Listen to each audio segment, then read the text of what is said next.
Bạn có tin rằng chỉ cần ngồi trên xe, bạn có thể đi từ những cánh rừng thông xanh mát lên một vùng đất không còn một bóng cây. Bạn có biết nơi đó là đâu không? Đó chính là Rocky Mountain National Park, một trong số ít National Park ở Mỹ, nơi bạn có thể lái xe lên gần 12.000 feet, đi qua nhiều hệ thống sinh thái chỉ trong một ngày và bước vào thế giới Alpine Tundra, một vùng đất hùng vĩ, cây cối không còn có thể sinh trưởng. Và đây thật sự đối với mình không phải là một chuyến đi chơi bình thường, đây là một trải nghiệm mình nghĩ phải có trong đời. Nếu bạn đang có ý định đi Rocky Mountain National Park thì hãy xem video này. Có một vài điều bạn nhất định phải biết trước khi vào bạc. Rồi, đây là ngày thứ 2 sau khi ngủ dậy hôm qua là coi như bỏ ra một ngày đi đường thôi, đúng không? Mình đi bay từ San Diego qua Denver, rồi mình mướn xe, rồi đi ăn trưa, rồi đi chợ, rồi mình đã thấy khó, rồi tối mình ra thăm chơi, rồi sáng nay mình bắt đầu mình đi vào cái ngay Rocky Mountain National Park. Cái Rocky Mountain National Park này á là mình phải không phải muốn vô là được, mình phải book mình phải book trước khi vô, là mình có cái time entrance. Thì bữa nay mình book được là 9 giờ thì nó cho mình 2 tiếng để vô, trong vòng từ 9 giờ đến 11 giờ mình phải vô. Bây giờ thì mình sẽ quẹo vô Beaver Meadow Visitor Center. Cái Visitor Center này thì nó nằm trước khi mình vô cổng của Rocky Mountain nha các bạn. Khi mình đi chơi cái National Park á, chỗ nào mà có thường mình thích đi vô cái Visitor Center trước để mình lấy cái information, có câu hỏi gì thì mình có thể hỏi Park Ranger. Thì khi người ta sẽ cho map, người ta chỉ mình nên đi đâu, chỗ nào đóng cửa và chỗ mở cửa nữa nha. Bây giờ mình vô này nha. Rồi, đây là cái Visitor Center Beaver Meadow. Mới hỏi information xong thì rất là good information nha. Thí dụ vô đây mình hỏi thì người ta sẽ cho mình cái map, và người ta mark lên cái map là cần đi đâu, và người ta sẽ cho mình biết đi khoảng bao xa, và người ta cho mình biết cái weather bữa nay ở đây như thế nào đó. Cho nên mình recommend các bạn nếu mà đi thì luôn luôn phải đi vô trong những cái Visitor Center này đầu tiên hết nha. Mountain National Park này là buổi chiều thường hay có thunderstorm hoặc là mưa, cho nên nếu mình có đi á thì cố gắng sắp xếp đi buổi sáng thì tốt nhất. Park này á, thì Park Ranger hồi nãy nó nói với mình là trong nguyên cái park này chỉ có 20 con gấu thôi, cho nên cũng không sao. Nếu mà mình happen gặp gấu á thì làm cái gì to lên, la lên, hoặc là giống như mình thì mình đem theo cái whistle. Mình thấy gấu thì mình làm tiếng động to thì nó sẽ bỏ đi, tại thật sự nó cũng sợ người ta lắm. Rồi, đây là cái map để cho mình, và người ta mark lên những cái điểm mình nên dừng, nhưng mà mình cũng có làm research rồi nên mình cũng biết cái điểm nào cần đi. Thì bây giờ chuẩn bị lên đường. Bữa nay mình sẽ đi cái trail này nè, lên tới out là quay luôn. Thì xong là mình ở đây, hồi nãy người ta nói là lái xe chừng 20 phút hả? Một tiếng, 20 mile, 1 tiếng thôi. Rồi xong mình đi xuống dưới đây nữa thêm 1 tiếng nữa. Rồi khi mình quay về thì mình phải quay về lại, thì không có con đường băng qua, mình phải đi như vậy. Thì total bữa nay có thể mình đi là 2 tiếng đó. Let's see. Bây giờ là 9 giờ rưỡi này nha. Bây giờ mình sắp hàng vô cổng nè nha. Thấy cái cổng rồi đó. Mình phải chậm dữ không biết. Để coi bao lâu.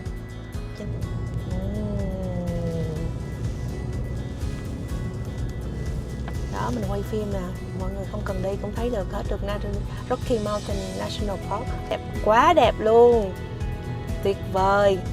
Chút mà mình về lại đường này nè. Cái thời tiết này là chụp hình đẹp đúng không? Chỗ nào dừng được thì anh cứ dừng nhé. Bây giờ thì mình xin giải thích cho các bạn hiểu thêm về cái time entry.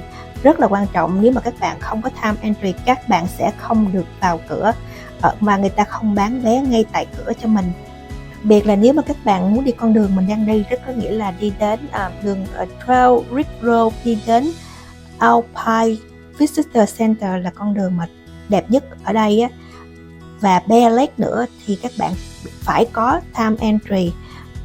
Cái thời điểm mà người ta require là từ tháng 5, cuối tháng 5 cho tới đầu tháng 10. tháng 5 trước khi các bạn đi, các bạn phải vô website coi weather. Nếu như cuối tháng 5 đường này còn tuyết thì người ta sẽ không mở, thì người ta mở qua tới đầu tháng 6. Còn tháng 10 cũng vậy, có thể là đầu tháng 10 hoặc giữa tháng 10, lệ thuộc vào thời tiết. Nếu mà tuyết rơi rồi thì đường sẽ bị đóng, các bạn không thể lên cái Alpine Visitor Center được. Rồi đây là cái điểm đầu tiên mình dừng sau khi mình vô cổng nè. Hồi nãy mình đứng ở cổng là mình sắp hàng vô cổng là khoảng 10 phút. Đó, thì bây giờ là cái điểm đầu tiên, nó là Mini Park Curve Overlook. Đây.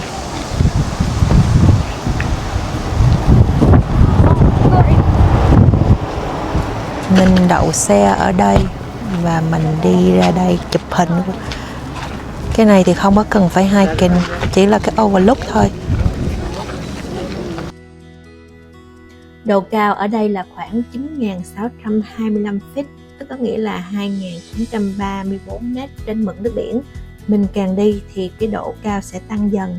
Lúc mình ở Estes Park thì có 7.522 feet. Wow, bây giờ mình leo được tới đỉnh rồi.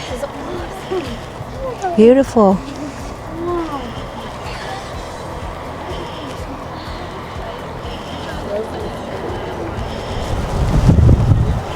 Cũng không có khó đâu, leo dễ luôn á, mình không có thổi dài luôn, mang giày sandal luôn.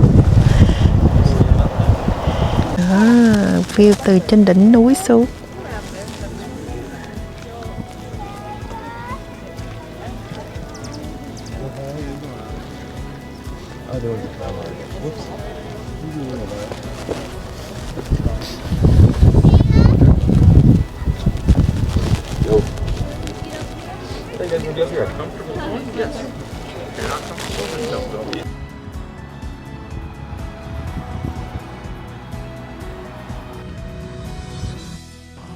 Đây nè, bây giờ cái bảng này mình mới hiểu tại sao cái chỗ này nó gọi là Mini Park Curve Overlook.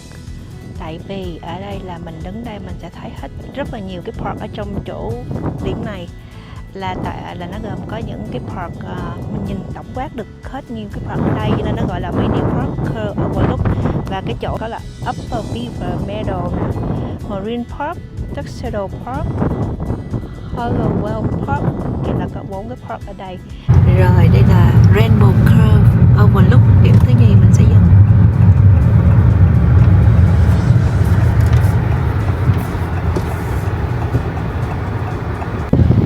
Rồi điểm thứ nhì của mình hôm nay là Rainbow Curve Overlook. Những cái overlook như vậy á, chỉ đứng nhìn cao nhìn xuống thôi, không cần phải đi hiking.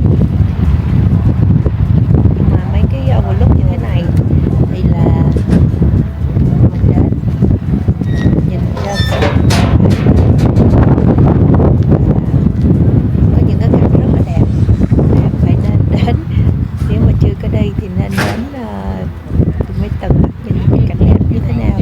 Vì khi quay cảnh không, phim không chắc gì thấy đẹp. Thực tế ở ngoài đi đường thì sẽ thấy rất là đẹp luôn. Mình bây giờ đang rất là thích chỗ này. Khi mình đến đây á, bắt đầu có gió đây nè, bắt đầu lạnh hơn nè, càng lúc lên cao thì càng thấy lạnh nè. Rainbow Curve này thì cao là 10.829 feet, có nghĩa càng lúc đi thì càng độ cao càng tăng lên đó, các bạn thấy không? Trong suốt hành trình mà mình đi khám phá ở mấy cái National Park á, thì người ta khuyên mình đừng có bao giờ cho thú vào cái thú hoang ăn hết á, cái đó là người ta cấm đó. Nếu mà bắt được sẽ bị phạt á. Và người ta nói là khi mình cho animal ăn như vậy á thì sẽ tạo cho nó một cái thói quen không biết tự đi kiếm đồ ăn nữa, và nó sẽ bị chết vì đói, và cũng nguy hiểm cho mình khi mà mình cho nó ăn nữa. Cho nên tốt nhất là đừng bao giờ cho thú hoang ăn ở khi mình đi National Park, mình bị phạt nữa đó. Đó, cái đường lái xe lên đó, thấy cái đường không? Đó, những cái overlook như vậy thì mình nhìn thấy được những cái chỗ mình lái xe đi qua rồi nè, thấy không? Cái đường đó.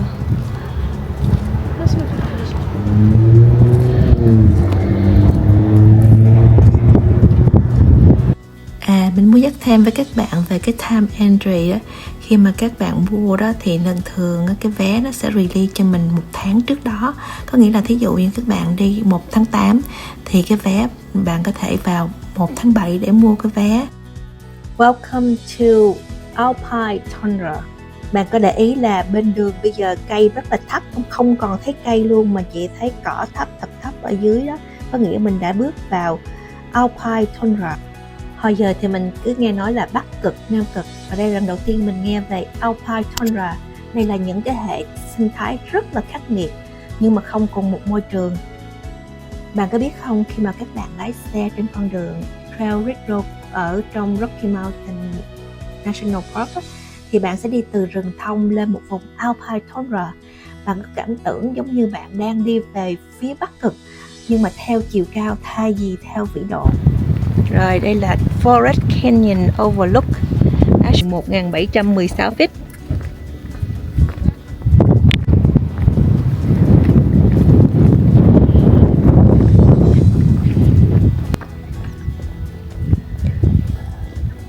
Wow, ở trên này gió quá trời gió luôn. Gió bắt đầu lạnh lạnh luôn rồi đó. That's why người ta nói đi cái chỗ này á, even vào mùa hè cũng phải đem một cái light jacket. Mình nói, mình biết, mình đọc hết, mình biết warning rồi mà mình lại quên đem, cho nên mình đã ghé Walmart mua cái light jacket. Chút hồi chắc phải xài rồi. Cái núi trắng trắng đó mình tưởng là tuyết mà không phải, tại cái đá đó trắng. Đây là cái bản đồ, cái điểm cao nhất nè. Mấy cái núi trên kia đó là đỉnh cao nhất rồi đó. Ở cái núi bên trái chỗ này là cao nhất là 13.327 feet. Rồi sắp xuống từ từ. Tyler Peak là 13.000, Stone Peak là 12.000. Đó là những cái điểm cao nhất, những cái núi đó cao nhất nhưng mà không có đường xe lên. Và mình đang đứng ở Forest Canyon là có đường xe lên được. Vậy là lái xe không khó nha. Đường thẳng nhiều, không có curve nhiều như những cái National Park khác. Giống như mình đi vào Yosemite hay là Big Bear này nọ thì thấy cái đường khó đi hơn, nhiều curve hơn. Còn thấy cái đường xe chạy không? Không khó, thẳng nhiều đi đây luôn á. Cho nên là bạn nào mà chưa có đi Rocky Mountain thì hãy lên lịch, bỏ vào bucket list của các bạn để chuẩn bị đi nha. Colorado này rất là đẹp luôn. Mình fall in love with Colorado. Trời luôn. Bởi vì các bạn mình đi ở đây nhớ đeo theo light jacket nha.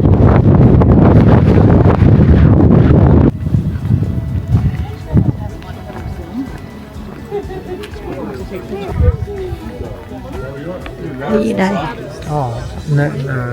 Bò này nha. Quá trời con gì vậy ta?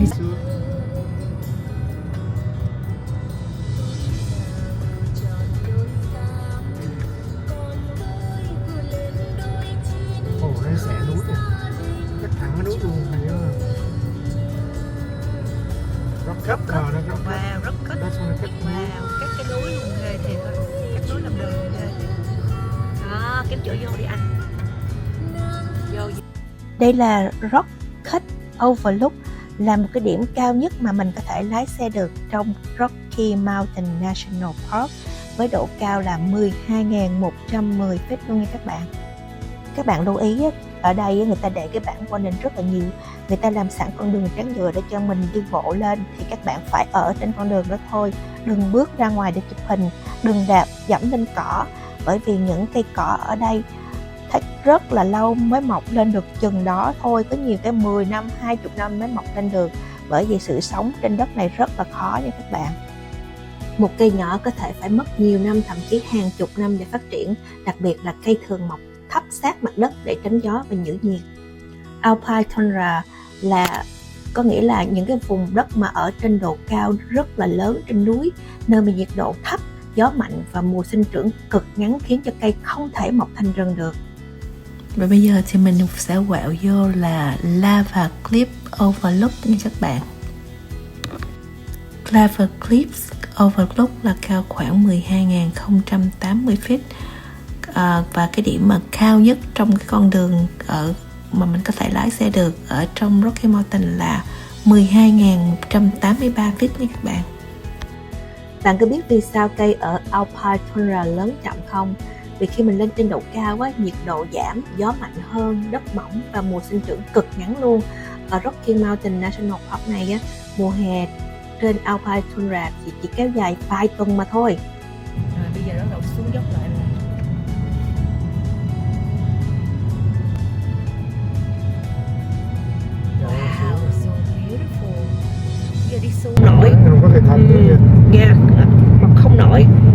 nên là người ta muốn protect nó, cho nên là mọi người khi đến đây phải cẩn thận, đừng có đạp lên những cái cây đó, cũng giống như là đừng có hái hoa, còn đừng có đụng mấy cái cây đó.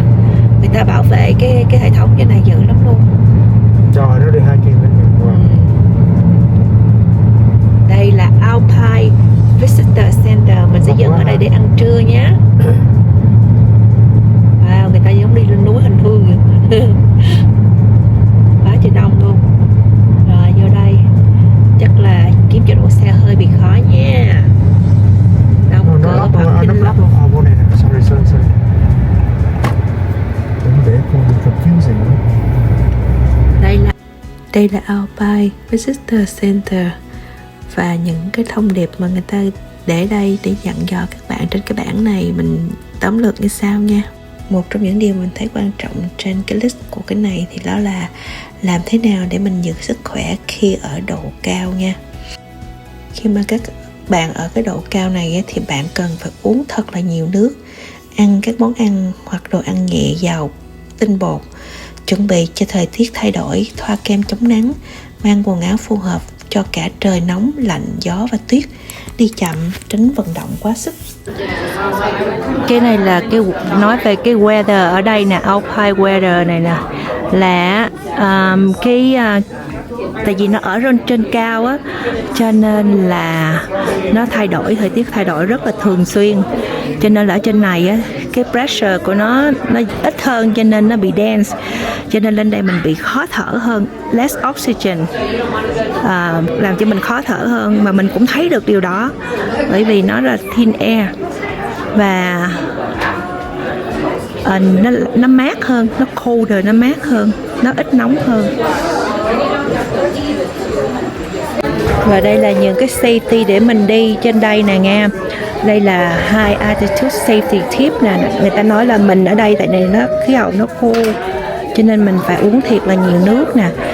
Đừng có làm cái gì mà quá mệt. Nếu mình nhất là những ngày đầu, mấy cái ngày đầu tiên nè, nếu mà mình feel mà chóng mặt, mắc ói á, hay là khó thở thì mình nên đi xuống cái độ thấp hơn, và đừng có uống rượu bia, và đừng có hút thuốc nè. Đem theo áo quần ấm nè, áo mưa nè, đeo kiếng mát, và đem theo kem chống nắng, và đem theo cái first aid kit nữa. Đó. Và ở đây á, là cái weather đây rất là nguy hiểm nè. Có gì khi gió coi như dựng tóc luôn á, và nó có lightning, có nghĩa là sấm sét á. Khi mà sấm sét nó bất chợt nó hiện lên, mình cũng không biết trước được luôn á. Khi nào mà sấm sét mà thường nó xảy ra trong buổi chiều, cho nên mình có thể đi sớm ở đây thì tốt hơn.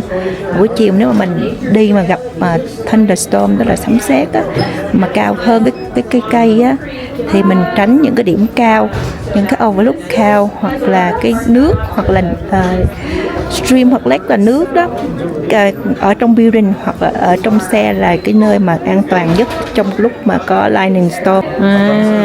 Đây mình cũng học thêm một điều nè. Năm 1971 thì những cái nhà nghiên cứu đã lên đây tìm hiểu về cái đời sống của những cái thực vật và động vật ở đây. Wow. Và người ta nói là những người mà sống ở trên núi cao á, thì thường á, là ở cái air ở đây là mỏng nè và lạnh, và có nhiều tháng lạnh nè, cho nên thường á, những người mà sống trên núi cao như vậy á, thì cái phổi của người ta bự hơn bình thường. Wow. Ở đây á, là Alpine Visitor Center, là một cái Visitor Center mà là public Visitor Center của National Park, cao nhất trong tất cả cái National Park ở nước Mỹ luôn. Khi Mountain thì nó mở cửa quanh năm suốt tháng nha các bạn, và nó mở 24 hour, nhưng người ta không khuyên mình ở trong park này sau khi mà mặt trời lặn thì không có an toàn. Quanh năm suốt tháng, nhưng những cái điểm mà có cái elevation cao á thì sẽ đóng cửa khi có tuyết, đường sẽ bị đóng, không có cho đi lên. Đó, cho nên là nếu mà mình và cái chỗ Rocky Mountain này là một quanh năm suốt tháng rất là bận rộn. Nó thường đón khách là 4 triệu người một năm đó. Bạn có biết không, Ở Rocky Mountain thì là 1/3 diện tích là Alpine Tundra, là một hệ sinh thái vùng núi cực kỳ hiếm và mong manh. Thực vật ở đây có thể mất đến 10 tới 20 năm mới nở ra một bông hoa. Vì vậy khi mà mình đi á, mình được nhắc nhở không bước ra khỏi lối đi để bảo vệ thiên nhiên nha các bạn. Mùa đông ở Rocky Mountain National Park vô cùng khắc nghiệt khi nhiệt độ giảm sâu và cây cỏ héo úa. Các loài động vật chỉ còn 3 sự lựa chọn để tồn tại. Thứ nhất là ở lại và thích nghi. Thứ hai là di cư xuống vùng thấp hơn hoặc là ngủ đông. Mỗi loài đều có cách riêng để vượt qua một trong những môi trường khắc nghiệt nhất ở nước Mỹ. 3 thí dụ để 3 chiến lược để tồn tại của những động vật ở Rocky Mountain là thí dụ như nai sừng lớn là con owl á, thì nó sẽ quyết định di cư xuống vùng thấp hơn để tìm thức ăn. Còn chuột sóc núi tức là mammoth á, thì nó sẽ ngủ đông suốt nhiều tháng. Còn pika không ngủ đông mà tích trữ cỏ suốt mùa hè để có thức ăn trong mùa đông.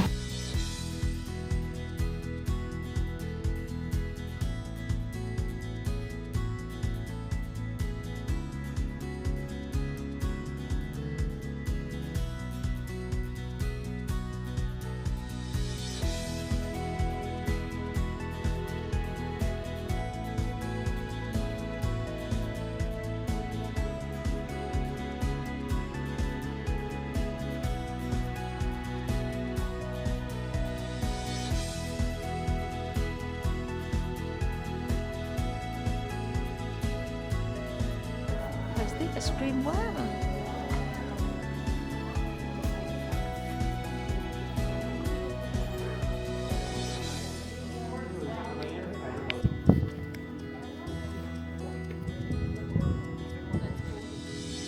Xe chạy kìa đó. Đây là cái visitor của National Park của nước cao nhất ở nước Mỹ luôn đó. Rồi, đây mình đi vòng vòng ở đây nè. Đây là cái điểm visitor center cao nhất của US National Park luôn á nha. Cái tiệm cà phê, nhà hàng cao nhất cao nhất của nước Mỹ luôn. Elevation là 11.796 feet. Wow, sợ chưa?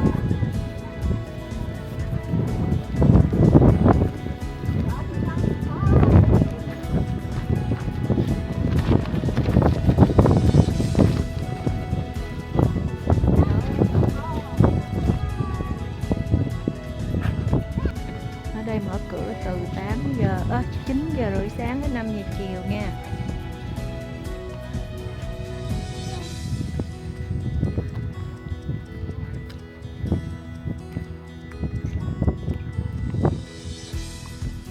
Rồi sau khi mình nghỉ ngơi và khám phá Alpine Visitor Center thì mình tiếp tục lên đường đi về hướng Grand Lake. Đoạn đường này thì bắt đầu phải xuống dốc rất là nhiều và bắt đầu mình sẽ thấy cây trở lại nha các bạn. Bây giờ mình đang xuống dốc nè, thì mình phải đổi gear xuống thấp đúng không? Lower gear. Mà khi lên dốc cũng là lower gear luôn đúng không? Khi mà xuống dốc mình lower gear thì mình đỡ thắng hơn, cái xe nó cứ đi lại nó đỡ thắng hơn. Nhưng mà lên dốc cao quá thì mình cũng phải đổi gear lower. Gear lower là 1-2 gì đó phải không? Chứ không có để bình thường được. Nếu mình để bình thường nó là thắng khùng luôn, cháy thắng luôn á. Hồi xưa mình đi vào Yosemite lần đầu tiên không biết, mà cứ để xuống dốc bình thường đạp thắng lắm rồi cháy thắng luôn, bốc khói luôn, xe bốc khói luôn. Hồi đó mới mà Mỹ không biết. Mình đang xuống dốc nè, bây giờ thấy cây nè. Xe đằng trước là không có đổi gear nên đạp thắng tưng bừng luôn, thấy không? Thấy đỏ không? Đèn đỏ lên có nghĩa là đạp thắng á. Còn xe trước đó nữa không có đạp thắng, có nghĩa là đèn không có lên. Nếu mà mình đi mà có kinh nghiệm á, đi đường đèo á, xuống dốc là phải để số thấp, lên dốc cũng để số thấp luôn. Cứ để chứ không cứ để bình thường là cứ đạp thắng miết luôn là hư thắng luôn, cháy thắng luôn. Nhưng mà mấy cái xe mới đời mới mà xe đời mới mà tại sao không có tự động trên kia ha? Dở vậy? Bây giờ trên kia sơ đường level thôi. Cái đường bình thường thôi, còn đường đèo nó khác. Đường đèo mình cũng phải mình phải làm mình làm chứ nó không biết tự động. Đó, xe trước không biết nè, đạp thắng tưng bừng luôn thấy không? Đó, xe mình để thấp cho nên nó để kia thấp thì nó chạy chậm. Không, mình chạy cách xa nó, mình đâu cần nhấn ga mà cũng không cần đạp thắng để tự động chạy nè. Muốn tôi là Nhấn ga thêm một chút tại vì nó khi mình để cái lô kia đó thì nó chạy rất là chậm, nó nặng cái xe, nó trì cái xe lại, cho nên là mình không cần đạp thắng. Bây giờ thì mình ghé vào thăm Lake Erin nha. Và con đường đi bộ vô cái lake này rất là dễ luôn, mà cũng rất là dễ thương và đẹp. Đi chút xíu là vô tới hồ luôn. Rồi mình đang đến ngay chỗ Lake Erin. Đi đậu xe từ bãi đậu xe đi bộ vậy đường xịt luôn, đường đi rất là dễ. Đây là mình ở đây sau khi mình nghỉ ngơi ở Alpine Visitor Center là cái đi đó. Hồ lặn đẹp quá trời luôn. Hồ. Sau khi mà mình đi Adam Falls ra thì mình ghé Grand Lake, mà mình không suggest các bạn đi Adam Falls nha, không có gì đẹp hết mà mất công đi bộ vô thôi. Cho nên nếu mà các bạn đi đến đây là mình sẽ gặp Grand Lake trước, thì các bạn có thể dừng ở cái town này explore là cũng đủ rồi. Giờ mình đi dạo một vòng xong mình lái xe về lại khách sạn. Đi ngang vô lại Rocky Mountain, chắc cũng 2 tiếng mới về tới. Coi như nguyên một ngày cũng đi cover được hết rồi. Nãy mình ăn nè, quá trời đông luôn. Sau khi mình vượt qua Trail Ridge và Alpine Tundra của Rocky Mountain National Park thì mình sẽ đến được Grand Lake. Đây là cửa ngõ phía tây của công viên. Đây là một trong những thị trấn nhỏ nằm bên hồ Grand Lake và được bao quanh bởi những ngọn núi Rocky Mountain hùng vĩ. Đây là hồ thiên nhiên lớn nhất và sâu nhất của tiểu bang Colorado. Grand Lake này thì nằm ở độ cao là 8.369 feet, có nghĩa là 2.551 mét đó các bạn. Hồ được bao quanh bởi núi Rocky Mountain nên cảnh rất là đẹp. Estes Park là cửa ngõ phía đông của Rocky Mountain National Park và Grand Lake là cửa ngõ phía tây. Và hai thị trấn này mang hai vẻ đẹp hoàn toàn khác nhau các bạn. Đến đây là kết thúc chuyến đi của ngày thứ hai của mình rồi. Nếu các bạn thích video của mình thì đừng quên nhấn like, đăng ký kênh và chia sẻ cùng bạn bè để tiếp tục theo dõi những hành trình kế tiếp của mình, nhất là trong series khám phá Colorado 2026 nha.